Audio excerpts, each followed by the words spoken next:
안녕하세요, 가치함입니다. 7월 8일 월요일 국내 시장이 마감되었습니다.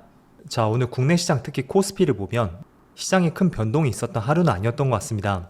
물론 종가상으로 파란불로 마감이 되었지만 전체적인 시장 분위기를 보세요. 오늘은 큰 등락을 보이지는 않았습니다. 그래서 특히 코스피는 다소 조용했던 시장이었다고 생각이 되고, 그리고 코스닥은 반대로 코스닥은 1.4% 급등과 함께 오랜만에 오늘 시장에서 굉장히 좋은 흐름이었습니다. 자, 그리고 코스피 상위 종목들을 보면 지난주에 저 PBR 관련주에 좋은 흐름이 나왔잖아요. 오늘은 다소 차익 매물이 나왔던 시장이었던 것 같고, 그리고 오늘은 눈에 띄게 강한 상승이 나왔던 종목은 없었던 것 같습니다. 그리고 전체적인 분위기를 보더라도 오늘은 딱히 눈에 띄게 상승이 나온 종목은 없었던 것 같습니다. 또 코스닥은 오늘은 코스닥의 흐름이 굉장히 좋았습니다. 특히 에코프로 그룹주, 2차전지 관련주에 강한 상승이 나왔었고, 또 미용기기 관련주라든지 화장품 관련주들, 이쪽도 오늘 꽤나 좋은 흐름이 나왔습니다. 그리고 반도체 소부장기업도 마찬가지였죠. 그래서 전체적으로 오늘은 코스닥이 시장을 주도했다고 생각이 되고, 또 이어서 코스피의 수급을 살펴보겠습니다. 자, 오늘 코스피는 상대적으로 조금은 조용했지만 오늘도 외국인이 5천억이 넘는 많은 순매수가 들어왔습니다. 반대로 기관 쪽에서는 오랜만에 3천억의 순매도가 나왔고, 또 코스닥은 오늘은 코스닥에 강한 반등이 나왔지만 수급 자체는 그렇게 폭발적이진 않은 것 같습니다. 물론 외국인이 전날보다 많은 순매수가 들어왔고요. 기관은 5일 연속으로 순매도가 나오고 있네요. 그리고 삼성전자, 오늘 장 초반에는 굉장히 좋은 흐름이 나왔었죠. 하지만 마무리는 조금 아쉬웠고, 그렇다고 해도 여전히 외국인 쪽에서는 굉장히 많은 순매수가 집중이 되고 있습니다. 확실히 외국인의 순매수가 증가하니까 빨간불이 상당히 많이 찍히는 것을 볼 수가 있습니다. 그리고 SK하이닉스, 오늘 미약하지만 외국인의 순매수가 들어왔고 기관은 모처럼 순매도가 나왔습니다. 확실히 최근 들어 수급만 본다면 삼성전자보다는 다소 혼란스러운 것 같아요. 그리고 오늘 실적 발표가 있었던 LG에너지솔루션, 물론 많은 경우는 아니었지만 그래도 외국인의 순매수가 들어왔고요. 또 오랜만에 강한 상승이 나왔던 원전 관련주 두산에너빌리티는 오랜만에 기관과 외국인의 양매수가 들어왔습니다. 자, 그럼 이어서 주체별 매매 동향에 대해서 살펴보도록 하겠습니다. 7월 8일 외국인이 가장 많이 매수한 종목은 삼성전자, 에코프로, 삼성전자 우선주, 두산에너빌리티, 에코프로비엠, 이렇게 순서대로 매수했고, 그리고 기관은 네이버, 하나에어로스페이스, 두산에너빌리티, 한국가스공사, LG이노텍. 일단은 네이버를 제외한다면 전체적으로 많은 규모는 아니었던 것 같아요. 이어서 해외 증시를 볼게요. 지난주에도 미국 증시에 좋은 흐름이 나왔었고 나스닥이 무려 0.9%로 상승했습니다. 지난주 금요일까지 4거래 연속으로 빨간 양봉이 들어왔고 또 한 번의 역사적 신고가를 경신했죠. 그래서 정말로 부러운 시장 중에 하나인 것 같고, 자, 그런데 지난 과거 동안의 차트 흐름을 보더라도 4일 연속으로 빨간 양봉이 나왔던 적, 아무리 미국 증시가 좋다고 해도 4일 연속의 빨간 양봉을 찾기는 어려운 것 같습니다. 물론 조금 더 길게 본다고 해도 4일 연속으로 빨간 양봉이 나왔던 것은 몇 차례 되지 않는 것 같죠? 그래서 선도시장이라고 할 수 있는 지금의 미국 증시, 지금처럼 이렇게 좋은 시장 속에서도 다시 한번 지수의 되돌림이 충분히 발생이 될 수도 있고, 그렇게 될 경우에는 국내 시장에서 많은 상승이 나왔던 종목들, 약간의 차익 매물이 나올 가능성도 충분히 있습니다. 그래서 저는 예상 시나리오를 말씀드리는 것은 어디까지나 과거 데이터를 통해서 그 데이터를 기반으로 말씀을 드리는 것이고요. 이런 부분 항상 투자함에 있어서 한 번쯤은 생각을 해보셔야 되겠죠. 그리고 S&P 500은 S&P 500도 0.5%의 상승과 함께 또 한 번의 역사적 신고가를 경신했습니다. 그리고 다우지수는 큰 변동은 없었고요. 또 반도체 지수도 큰 변동은 없었네요. 추가적으로 일본 니케이도 오늘은 큰 움직임은 나오지 않고 있고, 반대로 대만 증시는 1.6% 급등과 함께 또 한 번의 역사적 신고가를 경신했습니다. 그리고 중국 증시, 오늘도 반대로 움직이고 있죠. 자, 그래서 오늘 국내 시장은 비교적 코스피보다는 오랜만에 코스닥 관련주의 강세 흐름이 나오고 있고, 자, 이렇게 지수의 움직임을 보더라도 비교적 코스피보다는 최근에 코스닥 쪽에서 부진했던 것을 알 수가 있습니다. 그래서 오늘은 비교적 코스피가 쉬어갔다면 그 공백을 코스닥이 메우지 않았나, 이렇게 생각을 해볼 수가 있겠죠. 자, 그리고 이제부터 본격적으로 실적 시즌이 시작이 되었습니다. 지난주에는 삼성전자를 중심으로 실적 발표가 있었고, 오늘은 2차전지 대장주 LG엔솔의 실적 발표가 있었습니다. 우선 2분기 영업이익이 전년 대비 57% 급감을 했는데 반대로 주가는 크게 밀리지 않고 있습니다.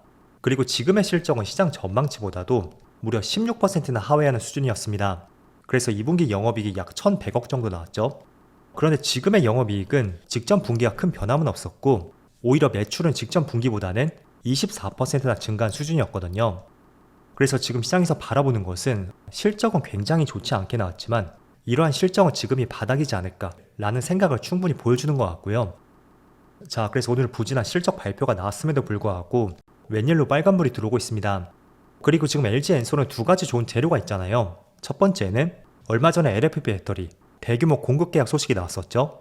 그리고 지금 시장이 많이 침체가 되었던 만큼 일부 전기차 라인들 있죠. 그걸 ESS로 전환하는 방안도 고려를 하고 있습니다. 자, 그래서 이런 부분들은 실적적인 부분에 대해서 조금은 긍정적인 바라볼 수 있는 시각이라고 볼 수가 있고, 어쨌든 이런 부분은 전기차 시장의 바로미터가 될 수 있는 테슬라의 주가 또는 차트의 움직임, 그런 것들을 통해서 우리가 조금 더 읽어볼 수가 있습니다. 어쨌든 주봉상 추세를 지금 돌파를 했잖아요. 물론 완벽하게 돌파했다고는 보이지 않지만 여기서 이 추세선을 크게 이탈하지만 않는다면 2차원지는 충분히 하반기에 추세를 돌릴 수도 있는 가능성이 있다고 생각이 되고, 그리고 제가 차트의 움직임을 통해서 설명을 드리는 것은 어쨌든 차트의 움직임이라는 것은 선행적으로 업황에 대한 시각 그리고 실적적인 부분들, 그런 것들이 충분히 반영이 되었다고 할 수가 있습니다. 그래서 지금 전기차를 둘러싼 부정적인 내용들이 있죠. 그게 지금의 테슬라를 아직도 부정적으로 본다면 절대로 이 추세를 돌파하지 못할 거예요. 이따금 한두 번씩 크게 상승이 나올 수는 있어도 그 추세를 바꾸는 움직임은 절대로 나오지 않을 겁니다. 그래서 이러한 관점이라든지 또 오늘 LG엔솔의 실적 발표와 함께 주가의 반등, 그런 것들은 하반기 2차원지를 긍정적으로 볼 수 있는 하나의 시그널이 될 수도 있다. 이 점을 말씀드리겠습니다. 자, 그리고 오전장에 삼성전자가 88,000원도 돌파를 했었는데 지금은 조금은 횡보하는 움직임이 나오는 것 같습니다. 자, 그런데 실적을 베이스로 해서 많은 증권사에서 12만원까지 갈 것이라는 새로운 목표 주가를 제시를 했습니다.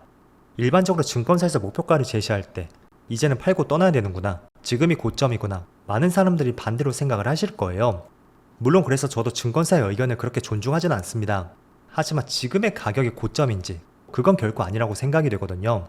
어쨌든 본격적인 HBM의 공급이 시작이 된다면 충분히 한 단계 밸류업이 될 수도 있고, 그런 부분을 봤을 때 12만원까지 아니더라도 최소한 전고점 10만원 가격대는 터치하지 않을까 라는 생각을 하고 있습니다. 그래서 지금이 어떤 기대감이 남아있는지 그런 것을 알고 접근하는 것이 굉장히 중요하거든요. 때문에 지금의 삼성의 기대감이 무엇인지 그거는 꼭 생각을 하셔야 됩니다. 자, 그리고는 시장에서 오랜만에 원전 관련주의 강세 흐름이 나왔습니다. 일단은 짧은 기간 내 재료적인 부분을 본다면 오늘 대통령이 워싱턴 나토 회의에 참석을 했거든요. 아직 참석은 아니고 출국을 했죠. 그런데 여기서 대표적인 의제 중에 하나가 첫 번째가 에너지고 두 번째는 안보, 이 두 가지가 가장 큰 핵심 키워드라고 합니다. 그래서 오늘 이와 관련된 종목들의 시세가 나왔었고, 대표적인 에너지 관련주, 원전 관련주가 있겠죠. 두산 에너빌리티라든지 우리기술, 이런 종목들의 강한 시세가 나왔습니다. 그래서 일단은 일정 부분에 있어서는 조금은 기대감을 가져올 수는 있겠죠. 이게 뭐 한 달, 두 달 이렇게 크게 기대감을 가질 수 있는 기간은 아니지만 어쨌든 회의 참석 기간 내에서는 가장 키워드가 되는 것은 에너지와 방산이다. 이 점을 한번 기억을 해보시면서 이런 내용들을 한번 접목시켜보시면 좋을 것 같습니다. 자, 그리고 최근에 비만약 관련주가 강세 흐름이 나오고 있어요. 작년에 한 차례 큰 상승이 나왔다면 한 몇 개월 정도 쉬어가고 다시 한번 강세 흐름이 나오고 있습니다. 일단은 비만약이 만들어지는 원리가 당뇨 환자를 치료를 했었던 그 기술들이 있죠. 그게 비만약으로 전환이 되었다고 할 수가 있습니다. 그래서 애초에 당뇨 치료제로 개발이 된 것이기 때문에 수년간의 데이터도 누적이 되어 있고 또 안정성까지도 상당히 입증이 되었다고 할 수가 있습니다. 그래서 비만약 관련주는 당뇨 치료를 베이스로 해서 만들어진 제품이다. 이렇게 보시면 될 것 같고, 대표적인 종목이 세 가지가 있어요. 첫 번째는 펩트론, 그리고 블루엠텍, 또 유한양행까지.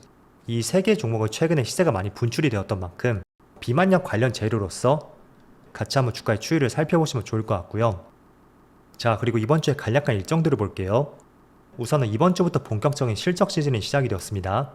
그리고 목요일에는 미국의 CPI 발표도 있어요. 금리 인하를 9월에 하느냐 11월에 하느냐, 그 결정의 최대 분수령이 될 수 있다고 생각이 되고, 아무튼 그 CPI 발표를 통해서 그 어느 때보다 주가에 큰 변동이 나올 가능성도 있을 것 같아요. 그래서 이번 주 여러 가지 일정들 한번 잘 살펴보시고요.